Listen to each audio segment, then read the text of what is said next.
एक लड़की की शादी हो रही थी। वहां पर सभी लोग बड़े ही खुश थे और एक दूसरे से हंस बतिया रहे थे। लेकिन उस शादी के अंदर एक ऐसा शख्स भी था जिसे बहुत सारी चीजों का डर था। वो था लड़की का पिता, क्योंकि उसने अपनी मेहनत करके 7-8 लाख रुपए अपनी बेटी के दहेज के लिए इकट्ठे कर रखे हैं और साथ में एक गाड़ी भी उसके लिए तैयार कर रखी है। और उसे डर है कि कहीं बेटी की शादी में कोई कमी ना रह जाए और बारात वाले कहीं नाराज ना हो जाएं। यही बात को सोचकर वह काफी घबराता हुआ अपनी बेटी की शादी को करा रहा था। लेकिन तभी जब वह लड़के को उन 7 लाख रुपए और गाड़ी की चाबी को देता है तो उसके बाद लड़का उन्हें अच्छी तरह से एक्सेप्ट करता है और सभी लोगों के सामने एक्सेप्ट करने के बाद उन पैसों को और उस गाड़ी की चाबी को वापस से उस लड़की के पिता को दे देता है। अब यह सब कुछ देखकर पिता की सांसें रुक जाती हैं कि कहीं इनमें कोई कमी तो नहीं रह गई जो दामाद जी इन्हें मुझे वापस लौटा रहे हैं। कौन था वह लड़का और किस वजह से उसने वो पैसे और गाड़ी की चाबी वापस लौटाई थी, पूरी सच्चाई के बारे में जानने के लिए वीडियो को अंत तक जरूर देखें। उत्तर प्रदेश के मेरठ के अंदर एक लड़की रहा करती है जिस लड़की का नाम है नीलम। नीलम जो कि अपने परिवार की छोटी बेटी है और उसके पिता उससे बहुत ज्यादा प्यार किया करते हैं। नीलम का घर परिवार ज्यादा रुपए पैसों वाला तो नहीं है, लेकिन जो उसका बड़ा भाई है वो भी पढ़ लिख कर एक कंपनी में नौकरी लग गया है और इधर जो उसका पिता है वह भी एक कंपनी में नौकरी किया करता है। तो यहाँ पर बाप बेटे दोनों नौकरी करते हैं और अपनी बच्ची को अच्छी तरह से पढ़ा लिखा रहे हैं। लेकिन जैसे नीलम शादी की होती है तो उसके बाद उसके पिता उसकी शादी की चिंता करते हैं और अपनी पूरी जिंदगी में उन्होंने थोड़े थोड़े पैसे अपनी बेटी के लिए बचाए हैं और उन पैसों से ही वह अपनी बेटी की शादी कराना चाहते हैं। लेकिन साथ में उन्हें ढेर सारे डर भी हैं, क्योंकि दहेज की वजह से कई बार बेटियों के अच्छे घरों में शादी नहीं हुआ करती और बाद में उन्हें बहुत कुछ भुगतना पड़ता है। तो इसी वजह से जो नीलम के पिता होते हैं वो अपनी सीमाओं को लांघ कर भी अपनी बेटी की शादी में पैसा लगाना चाहते हैं और दिल खोलकर शादी में पैसा खर्च करना चाहते हैं। तो इसीलिए वो अच्छे से अच्छे घर का लड़का अपनी बेटी के लिए ढूंढते हैं और ढूंढते ढूंढते उन्हें एक लड़का मिल भी जाता है।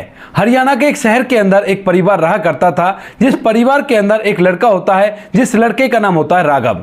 राघव परिवार का सबसे छोटा बेटा है और उसको नीलम के जो पिता होते हैं वह अपनी बेटी के लिए पसंद कर लेते हैं, क्योंकि राघव भी मिडिल क्लास फैमिली से बिलोंग किया करता है और उसके पिता एक वकील हैं। यहाँ पर उनके पास रुपए पैसों की कोई भी दिक्कत नहीं है और यह परिवार काफी अच्छा परिवार था। तो इसी वजह से नीलम के पिता राघव को अपनी बेटी के लिए पसंद कर लेते हैं और दोनों परिवारों में एक निश्चित तारीख तय कर दी जाती है जिस दिन बच्चों की शादी होनी थी। अब शादी के लिए जब यहाँ पर जो नीलम का पिता होता है वह लड़के वालों की डिमांड पूछता है तो यहाँ पर जो लड़के वाले होते हैं वह कहते हैं कि हमारी तरफ से केवल 1 रुपए का रिश्ता है और हमें कुछ भी नहीं चाहिए। जिसने अपनी बेटी दे दी उसने सब कुछ दे दिया। इस बात को कहकर वह इस बात को ऐसी छोड़ देते हैं। लेकिन यहाँ पर जो नीलम का पिता होता है उसने सुन रखा था और देख भी रखा था कि लोग ऐसा ही कहा करते हैं, लेकिन बाद में उनके मन में लालच हुआ करता है और वह बच्ची को परेशान करने लगते हैं। छोटी छोटी बातों पर अलग अलग तरह से ताना मारने लगते हैं। तो इसी वजह से यहाँ पर जो नीलम का पिता होता है वह किसी भी चीज में कसर नहीं छोड़ने वाला। इसीलिए जब वह शादी की तैयारियों में जुटा हुआ था तो अपने रिश्तेदारों से 6-7 लाख रुपए कर्ज भी ले लेता है और उसके पास लगभग 15-16 लाख रुपए इकट्ठे हो गए थे। तो वह अपनी बेटी की शादी में पूरे 22 लाख रुपए खर्च करना चाहता था, क्योंकि जिस तरह से लड़के का परिवार और उसके पास पुश्तैनी जमीन है तो उसके लिए इतने रुपए तो चाहिए ही थे। उसने एक गाड़ी का इंतजाम कर रखा था और कैश देने थे 7 लाख रुपए। बाकी पैसों से उसने दहेज का वैसा सामान खरीदा था और साथ में अपनी बेटी के लिए थोड़ा सा सोना खरीदा था। शादी की सारी तैयारियां हो गई थी और धीरे धीरे वह समय भी आ जाता है जिस समय पर यहाँ पर राघव की शादी नीलम से होने वाली थी। और यहाँ पर नीलम के घर जो राघव होता है वह बारात लेकर धूमधाम से वहां पर पहुंच जाता है। अब बारात लेकर राघव पहुंच चुका था और वहां पर शादी के प्रोग्राम को आगे बढ़ाया जाता है। धीरे धीरे वो समय भी आता है जहां पर दहेज दिया जाना होता है और उस समय पर जो लड़की के पिता होते हैं वह उन 7 लाख रुपयों को लाते हैं और साथ में उस गाड़ी की चाबी को लाते हैं। उन्हें लाकर लड़के को दे दिया जाता है और उनसे कहा जाता है कि ये हमारी तरफ से दूल्हे के लिए तोहफा है और इनको स्वीकार कीजिए।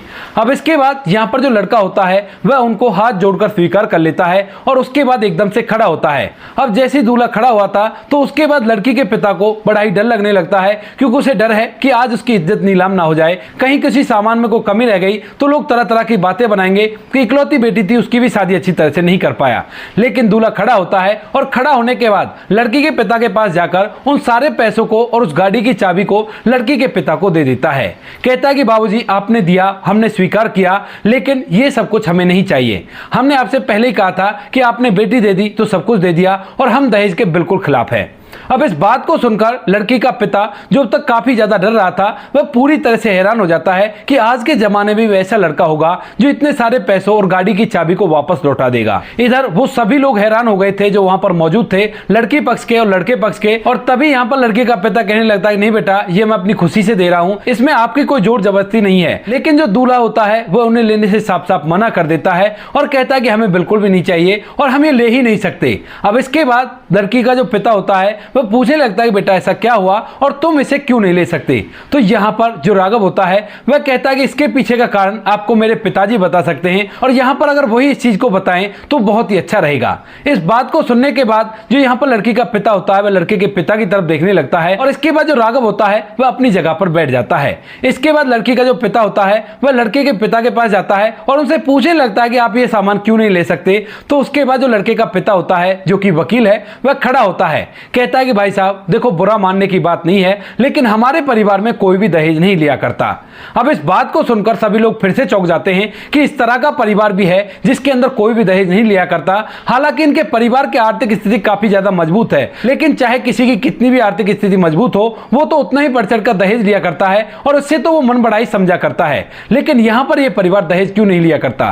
तो इसके बाद वहां पर मौजूद कुछ और लोग उनसे पूछने लगते हैं कि क्या कारण है जो आप दहेज नहीं लिया करते, क्या आप हमें विस्तार में बताओगे ताकि और लोगों को भी ये सीख मिल सके कि दहेज लेना अच्छी बात नहीं है। अब जब गांव के कुछ बड़े बुजुर्ग इस बात को कहते हैं तो उसके बाद जो लड़के का पिता राघव होता है वह खड़ा होकर सभी के सामने एक कहानी बताने लगता है।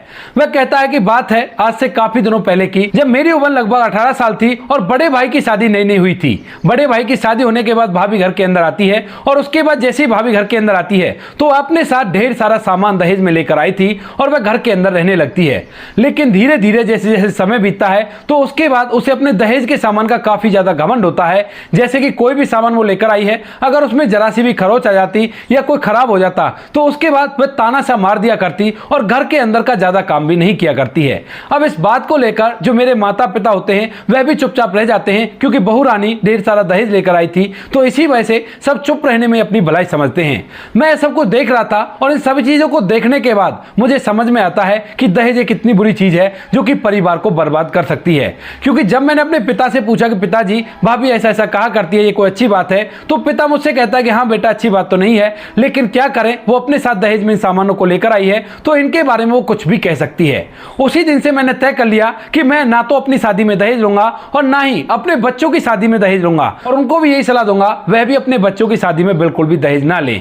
इसके बाद जब मेरी शादी होती है तो उसके बाद पिता जिस घर में मेरा रिश्ता करते हैं वहां पर इसी तरह से, जिस तरह से आप लोगों ने दहेज का इंतजाम किया है, मेरे लिए भी दहेज का इंतजाम किया गया था, लेकिन मैंने साफ साफ मना कर दिया। उसके बाद वो लोग कहने लगते हैं कि कोई बात नहीं, हम आपको नहीं दे रहे, अपनी बेटी को दे रहे हैं। तो उसके बाद मैंने कहा ठीक है, अपनी बेटी को दे रहे हो तो जो चीज अपनी बेटी को देनी है उसे दे दो, लेकिन जो चीज आप मेरे लिए दे रहे हो उस सामान को मैं बिल्कुल भी नहीं लूंगा और उसको आपको अपने पास ही रखना होगा। ऐसा कहकर मैं उस बाइक को वापस लौटा देता हूं और मेरे लिए जो उन्होंने आभूषण बनवाए थे उन सभी को वापस लौटा देता हूं और कहता हूं कि ये सब कुछ मुझे कुछ भी नहीं चाहिए। अब इस बात को देखकर मेरी पत्नी के जो पिता यानी कि जो मेरे ससुर जी थे वह पूरी तरह से हैरान हो जाते हैं और इधर मेरे पिता भी हैरान हो गए थे, लेकिन मैंने उनको साफ साफ बोल दिया और कहा कि मैं बिल्कुल भी दहेज नहीं लूंगा। इसके बाद मैं घर आ गया और मेरे माता पिता इस बात को सोचकर काफी ज्यादा परेशान होते हैं और मुझसे नाराज भी रहने लगते हैं। कुछ दिनों तक तो वो नाराज रहते हैं, लेकिन धीरे धीरे जैसे समय बीतता है तो समय के साथ साथ मेरी पत्नी का जो व्यवहार होता है उनकी नाराजगी को पूरी तरह से दूर कर देता है। क्योंकि जब मैंने दहेज लेने से मना कर दिया था तो उसके बाद मेरी पत्नी को भी लगा कि यह मेरे पिता के बारे में सोचता है और उसके बाद में मेरे माता पिता की अच्छी तरह से देखरेख करने लगी। और साथ में जब उसे दहेज का बिल्कुल भी घमंड नहीं था तो वह घर के पूरे काम को खुद से ही किया करती और बिल्कुल भी इस बारे में नहीं सोचा करती कि यह काम मैं नहीं करूंगी, मैं तो अपने बाप के यहां से दहेज लेकर आई हूं, क्योंकि मैंने वो काम करके दिखा दिया था जिस काम की वजह से परिवार अच्छी तरह से घर के अंदर रह सकता है।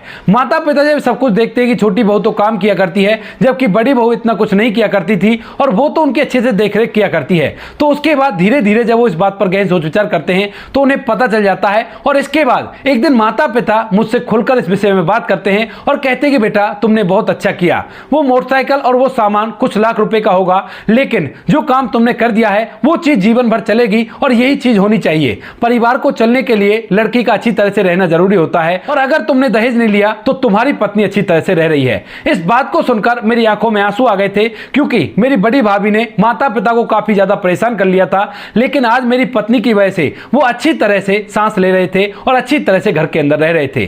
धीरे धीरे समय बीतता है और समय के साथ साथ मुझे 3 लड़के होते हैं और मैं दोनों बड़े लड़कों की शादी में भी बिल्कुल भी दहेज नहीं लेता हूं और उनसे साफ साफ मना कर देता हूं। हालांकि आप ही की तरह वो लोग भी देना चाहते थे, तो मैंने उनसे यही कहा कि हम लोग तो दहेज लेना नहीं चाहते। तो उसके बाद उन्होंने अपनी बेटियों को दिया, लेकिन बेटों के नाम का और अपने नाम का हमने कुछ भी नहीं लिया और इसे ना लेने की वजह से आज मेरे दोनों बेटे एक साथ रहा करते हैं और दोनों बहुएं एक साथ मिलकर रहा करती हैं। इसी तरह से मैं अपने तीसरे बेटे की शादी कर रहा हूं और इसके लिए भी मैं बिल्कुल भी दहेज नहीं लूंगा। इस बात को सुनते ही वहां पर जितने भी लोग मौजूद थे वो जोर जोर से तालियां बजाने लगते हैं और उसकी वाहवाही करने लगते हैं। इसके बाद यहाँ पर जो लड़की का पिता होता है वह उन पैसों को और गाड़ी को अपने पास ही रख लेता है और कहता है कि अगर आप ऐसा ही चाहते हो तो ऐसा ही होगा, कोई भी दिक्कत नहीं है। इसके बाद शादी अच्छी तरह से संपन्न हो जाती है और उसके बाद जो लड़की का पिता होता है रोते हुए अपनी बेटी की विदाई करता है। लेकिन आज रोते समय उसकी आंखों में एक अलग सी खुशी है कि उसने अपनी बेटी के लिए एक बहुत ही अच्छा लड़का सेलेक्ट किया है जो कि जीवन भर उसे खुश रखेगा और उसके साथ कभी भी कुछ गलत नहीं होगा। वह अपनी बेटी को विदा कर देता है और यही होता है दोस्तों। वहां पर जब नीलम अपने ससुराल जाती है तो वहां जाने के बाद उसको माहौल बिल्कुल ही अलग तरह का लगता है, क्योंकि जो बड़ी बड़ी बहुएं थी वह भी किसी बात को लेकर एक दूसरे से ईर्ष्या नहीं किया करती थी और यहाँ पर जो छोटी बहू जाती है वह भी उनके रंग में ढल जाती है और उसके बाद घर अच्छी तरह से बसने लगता है। कभी कभार जब कोई छोटी मोटी बात घर के अंदर हो भी जाया करती तो उनकी बेटी नीलम बिल्कुल भी फोन पर उस बात को उन्हें नहीं बताया करती, क्योंकि उसे पता है कि वो एक बहुत अच्छे परिवार में है और वो लोग बिल्कुल भी उसके साथ गलत नहीं करेंगे, कोई ना कोई उससे ही गलती हुई होगी और इसी वजह से छोटी मोटी बात आगे बढ़ी है। परिवार खुशियों के साथ जीवन व्यतीत कर रहा है और वो लोग आज भी अपनी जिंदगी को इसी तरह से व्यतीत कर रहे हैं। तो दोस्तों ये थी आज की कहानी। आज की कहानी में सीखने लायक बहुत कुछ है, क्योंकि उस शादी में भी बहुत लोगों ने ये बात सीख ली कि दहेज लड़के के घर को भरा नहीं करता, लड़के के घर को मुसीबतों से भी भर दिया करता है। आप क्या कहना चाहते हो इस कहानी के बारे में? आपकी जो भी राय कमेंट सेक्शन में लिख सकते हो, लोगों के साथ शेयर कर सकते हो। वीडियो अगर अच्छी लगे हो तो वीडियो को लाइक और चैनल को सब्सक्राइब जरूर करें ताकि हमें थोड़ा सा हौसला मिल सके आप लोगों के लिए ऐसे अच्छे वीडियो बनाने के लिए। इन कहानियों को सुनाने का उद्देश्य किसी को परेशान करना बिल्कुल भी नहीं है। ये कहानी आपको इसलिए सुनाई जाती है ताकि आप लोग इन कहानियों में से कुछ ना कुछ सीख सको और अपने जीवन में उस चीज को अप्लाई कर सको। मिलते हैं किसी नेक्स्ट वीडियो नए टॉपिक के साथ, तब तक के लिए जय हिंद, जय भारत, जय हिंदुस्तान।